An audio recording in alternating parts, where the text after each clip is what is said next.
Morning everyone. এখন বাজে হচ্ছে সকাল 11টা। আর আজকে হচ্ছে সানডে, তো নতুন একটা ব্লগ নিয়ে তোমাদের সামনে চলে এলাম। অনেক দিন আমি প্রায় ভয়েস ওভারের ব্লগ দিয়ে গেছি, তো আজকে প্রচুর কাজ আছে, তাই জন্য ভাবলাম না ভয়েস ওভার দেবো না, তোমাদের সাথে একটু কথাই বলবো। প্রচুর কাজ এবেলা ওবেলা সব বেলা মিলিয়ে, কারণ এত গরম পড়েছে, বুঝতেই পারছো তোমরা যে আমাদের হাউসওয়াইফদের তো কষ্ট রয়েছে। আমার হাজব্যান্ডরা যে বাজারে যায় সেখানেও তাদের প্রচুর কষ্ট, কারণ খাবারটা আনতে গিয়ে মানে রান্না করবো, সেই বাজারটা করতে গিয়ে বাজারে মানে ওই যে গরম লু বইছে, সেটার সম্মুখীন হওয়াটা আমরা যারা রেগুলার বাইরে বেরোই তারাই একমাত্র জানি। দুপুরবেলা তো পুরো রাস্তাঘাট জনশূন্য হয়ে যায়। তো আমি সকালবেলা আজকে আজকে আমাদের এখানে রক্তদান শিবির আছে ক্লাবে, তো ওই জন্য গেছে, বাজার টাজার করে দিয়ে গেছে। বাজার যদিও মাছ মাংস সবই ছিল, একটু টমেটো ফমেটোগুলো শেষ হয়ে গেছিলো, ওগুলো এনে দিল, দিয়েও গেল। আর সকালবেলা আমরা একবার দইয়ের ঘোল খেয়েছি।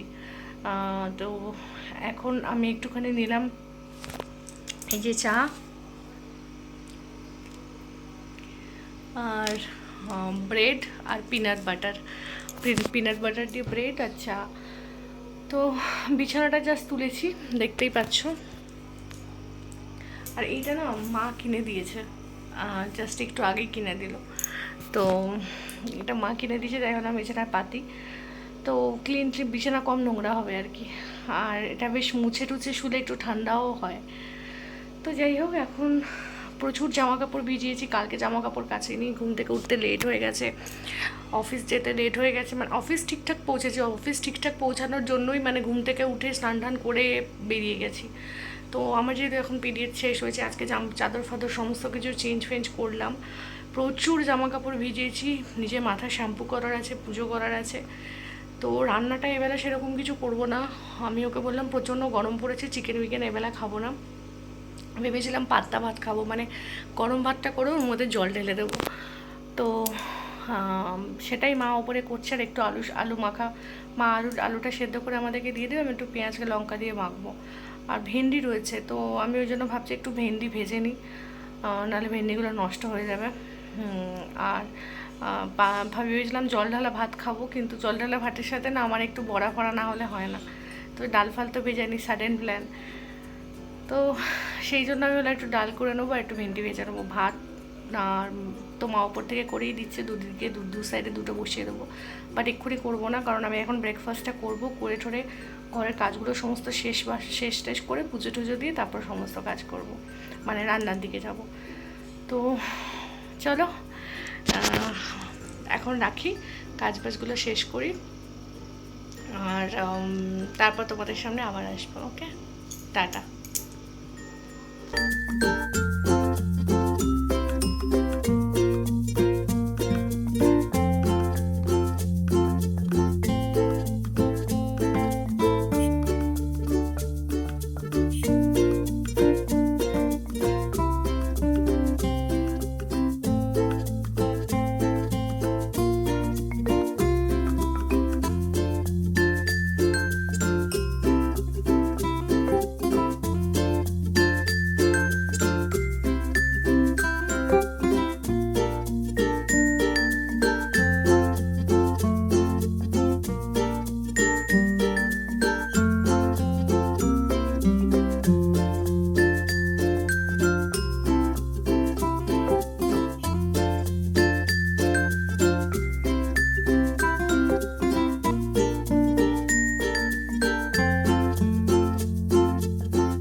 তো যথারীতি আমার স্নান হয়ে গেছে, আর স্নান টান করে পুজো টুজো দিয়ে নিয়েছি। আমি বলেছিলাম তোমাদেরকে যে পান্তা ভাত করবো, মানে গরম ভাত করে জল ঢেলে দেবো, কিন্তু মা ওপরে আবার কচুরলতি উচ্ছে ভাজা এসব বানিয়েছে। তো ওই জন্য আমি একটু পাতলা করে ডাল করে নিচ্ছি লেবু পাতা দিয়ে, টমেটো দিয়ে। আর ভেন্ডিটা নষ্ট হয়ে যাচ্ছিলো, ওই জন্য একটু ভেন্ডি ভেজে নিচ্ছি। তো এটা হচ্ছে দুপুরবেলার মেনু। আর কচুরলতিটা মা একদম অন্যরকমভাবে করেছিল, একদম হালকার মধ্যে, বেশ ভালোই লেগেছে। আর এই যে ডাল লেবু পাতা দিয়ে, এটা ফার্স্ট টাইম করলাম, আমি ইউটিউবে দেখেছিলাম। আর ভেন্ডিটা জানো তো একটু কাঁচা কাঁচা ছিল, তো কী আর করবো, তাড়াহুড়ো করে করতে গেছি। আর এটা হচ্ছে সন্ধেবেলা একটু চাটা খেয়ে এবার দুপুরবেলার যে লাঞ্চের বাসনপত্রগুলো পড়েছিল, চায়ের বাসনগুলো পড়লো সন্ধ্যাবেলা, সেগুলো একটু মেজে নিচ্ছি। তারপর তো আবার রান্নার জোগাড় ফোগাড় করতে হবে, কারণ ওবেলা তো নয় ডাল দিয়ে চালিয়ে দিয়েছি। সানডেতে একবেলা যদি চিকেন না হয়, হয়ে গেল আমার, মানে আমার কপালে দুঃখ আছে, এটাই হচ্ছে ব্যাপার। নাহলে ওর সানডে ফিল হয় না। আর প্রচুর জামা কাপড় কেচেছি আজকে, সেগুলো একটুখানি ভাঁজ করতে বসেছি। এগুলো করে ঠোরে তারপর যথারীতি আবার প্রচণ্ড মানে কাজের চাপ রয়েছে, কারণ এগুলো সমস্ত কিছু করে সোমবার দিন কালকে আমাকে সমস্ত গ্যাস ফ্যাস মুছে বাসন টাসন মেজে ঠেজে সমস্ত কিছু করে রাখতে হবে, কারণ ওগুলো না করে রাখলে সকালবেলাটা আমার ওপর খুব প্রেশার পড়ে যায়। তো ইচ্ছা করে না, কিন্তু কী আর করবো, খাওয়া দাওয়ার পর না মনে হয় কতক্ষণে বেডে শুতে যাবো, আর ইচ্ছাই করে না। ওই জন্য একটু আলু পেঁয়াজ টিয়াজগুলো কেটে নিচ্ছি যে তাড়াতাড়ি চিকেনটা করে নিই। আর মঙ্গলবার দিন আবার হনুমান জয়ন্তী, তো আমি তো প্রচণ্ডভাবে খুশি হনুমান জয়ন্তী, আমার তো বজরংবলী আছে। তো আমি প্ল্যান করছি কিভাবে পুজো করব, ইউটিউবে দেখছি। আমি তো অ্যাকচুয়ালি ফার্স্ট টাইম পুজো করব, যে কী দেয় অ্যাকচুয়ালি বজরংবলী, কী ভালো লাগে আমি তো জানি না, তো সেই জন্যই। তো চলো ব্লগটা আজকে এখানে এন্ড করলাম। কেমন লাগলো ডেফিনেটলি জানিও, তোমরা তো কিছু জানাও না, তবুও এক্সপেক্ট করবো তোমরা কিছু জানাবে। সবাই ভালো থেকো, সুস্থ থেকো, আর আবার আসবো নতুন একটা ব্লগ নিয়ে। Tata, good night.